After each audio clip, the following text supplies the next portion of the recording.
Olá, sejam bem-vindos. Estamos iniciando o nosso módulo 1, abordando a parte do diagnóstico. Dentro desse módulo, nós vamos falar do marco conceitual, da desconstrução dos mitos, os métodos, as características da violência, os dados estatísticos, as fases do abuso sexual, os sinais identificadores, o perfil da família, o perfil da vítima, o perfil do agressor, os fatores agravantes e as sequelas. E então nossa aula 1 é o marco conceitual. Para falar do marco conceitual, é importante você saber que a violência sexual, ela é um termo genérico.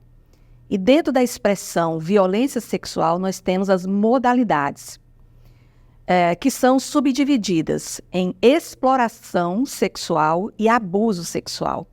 A exploração sexual, ela acontece quando há a compra de sexo. E o abuso sexual, nós vamos encontrar essa modalidade, não tem compra de sexo. Na exploração, onde vai ter a compra de sexo, essa exploração ela acontece em vários contextos. Pode acontecer no contexto de prostituição, lembrando bem e sempre que criança e adolescente não se prostitui, criança e adolescente é explorado, mas a exploração sexual ela acontece num contexto de prostituição. Tem o contexto de pornografia, contexto de turismo e o contexto do tráfico humano. O nosso curso não vai abordar exploração, mas sim abuso sexual, onde não tem a compra do sexo. E dentro do abuso sexual, nós temos o abuso sexual intrafamiliar, que acontece dentro de casa, este abuso, e o abuso sexual extrafamiliar. Esse abuso sexual extrafamiliar pode ser com a pessoa conhecida da criança e do adolescente ou por uma pessoa completamente desconhecida, tá? Então vamos falar aqui um pouquinho sobre o conceito de abuso sexual intrafamiliar, que é o foco do nosso curso.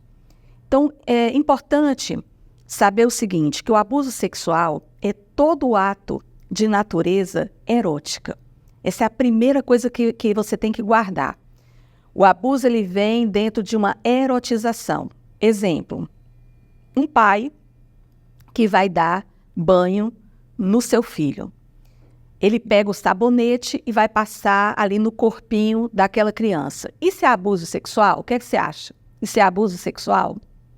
Aí eu vou responder para você, depende.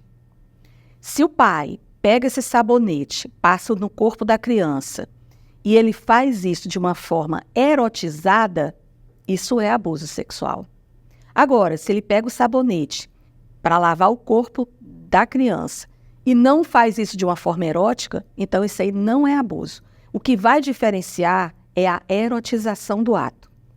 Outra coisa importantíssima dentro do conceito, o abuso sexual, ele pode ser com ou sem contato físico, isso é muito importante, as pessoas, mas ele não tocou no corpo da criança. Gente, é irrelevante essa questão de tocar ou deixar de tocar, tá?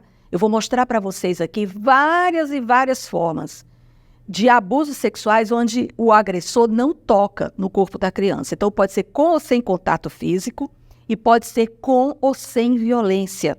A violência também é irrelevante, tá? Tendo como polo ativo o adulto ou um adolescente mais velho e tendo como polo passivo a criança ou adolescente. Agora, como é um abuso sexual dentro de casa, os atores, né, do polo ativo e passivo, eles são unidos por vínculos de consanguinidade, são os pais, avós, tios, por vínculos de afinidade, padrasto, madrasta, cunhado, ou por vínculos de responsabilidade legal. É pela guarda, pela tutela, pela curatela ou pela adoção, tá? Beleza. Eu falei para vocês que existe abuso sexual sem contato físico. Que tipo de abuso é esse? Que não envolve contato físico. Tem duas formas de abuso sexual sem contato físico. A forma verbalizada e a forma visualizada. Vamos primeiro para as formas verbalizadas. Nas formas verbalizadas, o agressor, ele abusa como? Ele descreve práticas sexuais para a criança e para o adolescente. Ele usa uma linguagem sexual continuamente com a vítima. E ele usa termos sexuais codificados, que só a vítima discerne o significado. Tipo assim, digamos que ele abuse da filha e ele use a palavra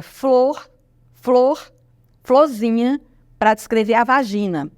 Então, durante o dia, ele fala, eu vou beijar a tua florzinha, eu sou louco pela sua florzinha, a sua florzinha me seduz. Ou seja, ele vai abusando da forma verbalizada dentro de um uso de termos sexuais codificados. Então, essa é uma forma de abusar verbalmente, tá?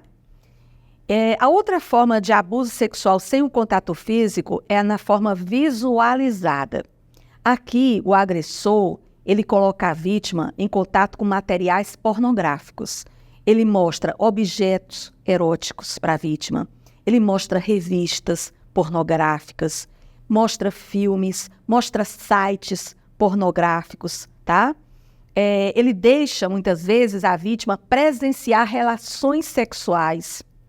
Eu atendi um caso lá em Curitiba, que os filhos passavam o final de semana com o pai. Era um casal separado, ele já estava com outra mulher, e os filhos iam para a casa do pai no final de semana, e no final de semana ele tinha relações sexuais com a nova companheira, e um dos fetiches deles era que a criança ficasse assistindo o abuso, o sexo, né? Então, é uma maneira de abusar sem tocar no corpo, mas deixar que a criança presencie as relações sexuais, entendeu? É uma parafilia, né? É o exibicionista, né? Também existem pessoas, né, que têm um fetiche de exibir sensualmente os seus órgãos genitais na frente da criança, é o exibicionista, né? E espionar ou olhar de forma ostensiva as partes do corpo da vítima, causando constrangimento, porque esse é o voyeurismo, tanto o exibicionismo como o voyeurismo, o fetiche, né, o prazer do agressor é chocar a sua vítima. Ele gosta de constranger a vítima. Então, o exibicionista, quando ele abre a calça e coloca os órgãos genitais para fora, na frente ali da criança, ou do adolescente, o prazer dele é ver o choque, é ver a vergonha, é ver a surpresa no rosto da sua vítima, tá?